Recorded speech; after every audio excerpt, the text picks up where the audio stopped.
राजस्थान में साइबर ठगों के खिलाफ बड़ा सर्जिकल स्ट्राइक चल रहा है जिसे ऑपरेशन एंटीवायरस नाम दिया गया है।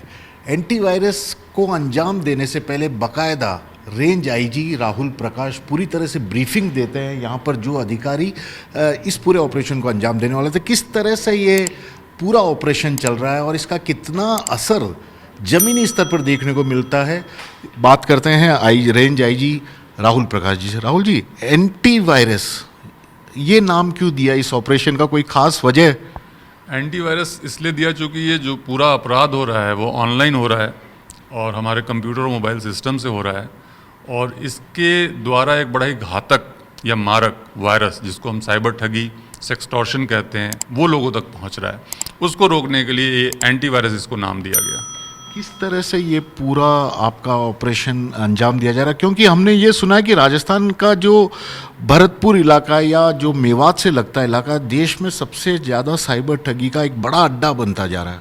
हाँ, ये ज़रूर बन गया था, अब तो बहुत नीचे आ गया है। लगभग 3.5 महीने में 55% यहाँ से होने वाले साइबर ठगी के संख्या में कमी आई है। पहले ये फरवरी में लगभग पूरे देश का 18% क्राइम केवल डीग, जो कि बहुत छोटा जिला है, वहाँ से हो रहा था। अब ये 9% के आसपास आ गया है घट करके। और अगर आप देखेंगे कि जो साइबर क्राइम हो रहा है वो पूरे जो डीग जिला है उसके लगभग हर थाना क्षेत्र में आपको दिख जाएगा जहाँ की साइबर क्राइम वहाँ से किया जा रहा है। हर थाना क्षेत्र में इसकी गैंग्स हैं और एक कॉटेज इंडस्ट्री के तरीके यहाँ पे फैला हुआ है। हमने झारखंड का जामताड़ा देखा था, वहाँ के जो साइबर ठग हैं उनके मोडस ऑपरेंडी से इस राजस्थान के इन ठगों का किस तरह अलग है? ये किस तरह के लोगों को फंसाते हैं, इनका क्या तरीका होता है? इसमें जो बहुत बड़ा अंतर है वो सेक्सटॉर्शन वाला जो है वो यहाँ पे बहुत ज़्यादा है, जो कि वहाँ पे उतना रिपोर्ट नहीं होता था। वहाँ पे बैंकिंग फ्रॉड ज़्यादा थे, OLX वाले फ्रॉड ज़्यादा थे।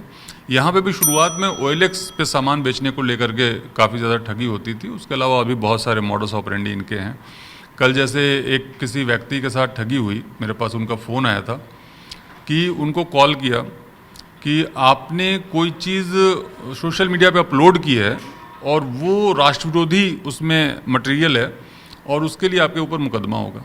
अब इतनी सी बात पे उसको डरा धमका के, जबकि उनको पता है मैंने ऐसी कोई चीज़ अपलोड नहीं की है, लेकिन आदमी ऑनलाइनली इतना एक्टिव होता है, दूसरे मैसेजेस इतने फॉरवर्ड करता रहता है कि वो खुद भी कंफ्यूज रहता है। केवल इस बात पे उनको डरा धमका के 60,000 रुपये ठग लिए। केवल एक फ़ोन, मोबाइल के सिम कार्ड के जरिए इतने बड़ी घटना को अंजाम देना, क्या इन्होंने कहीं ट्रेनिंग ली?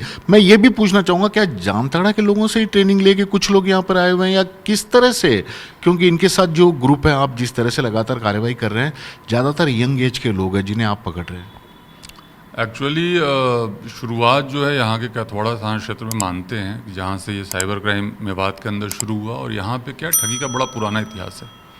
मुग़ल काल और अंग्रेज़ों के ज़माने में भी दिल्ली के आसपास जो क्षेत्र थे वो ठगी के लिए बड़े कुख्यात हुआ करते थे। तो यहाँ पे पहले एक टटलूबाजी के नाम से चलता था, सोने की ईंटें, नकली सोने की ईंटें बेचने का, और उसमें भी पूरे देश भर में ये अपराध होता था। महाराष्ट्र के लोग भी, तमिलनाडु के लोग भी यहाँ पर आते थे और ठगे जाते थे।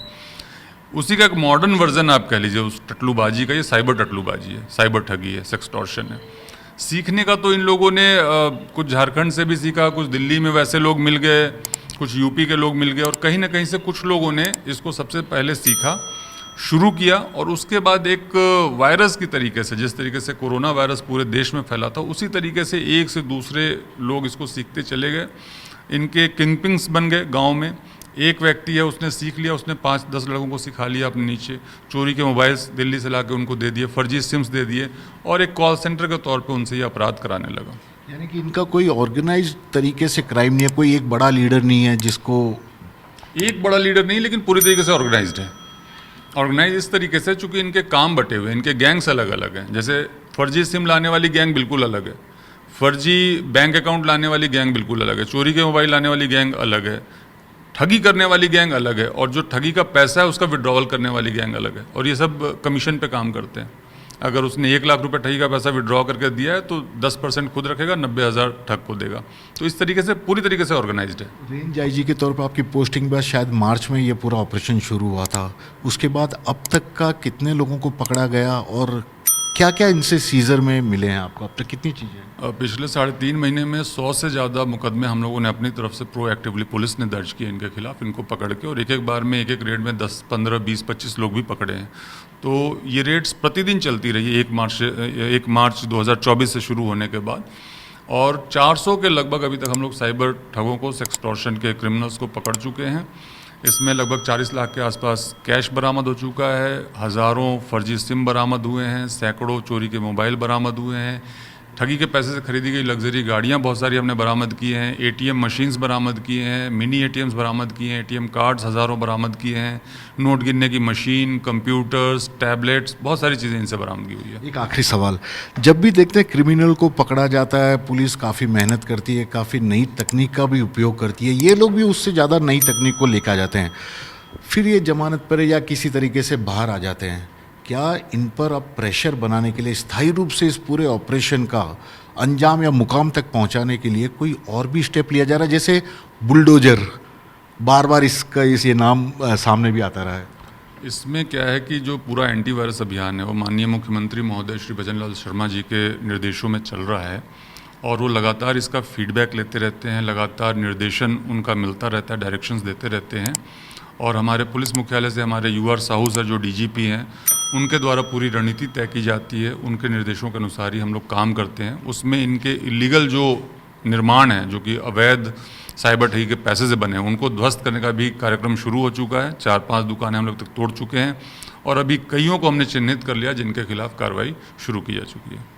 तो यह है भरतपुर रेंज आईजी राहुल प्रकाश साफ तौर पर बता रहे हैं किस तरह से ऑपरेशन एंटीवायरस काम कर रहा है, इसका किस कदर अंजाम मिल रहा है। क्योंकि मार्च के महीने से देखें तो लगातार हर महीने जिस तरह से साइबर ठगी की घटनाएं सामने आ रही थी, उनमें लगातार कमी आती जा रही है।